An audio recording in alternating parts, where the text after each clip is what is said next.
We're going to be swapping these old hinges for new ones that are soft closing.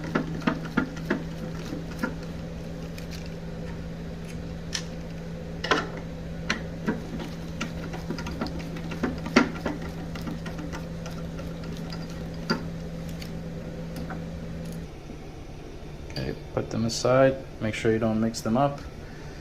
Our new one goes in place and we reuse the screw.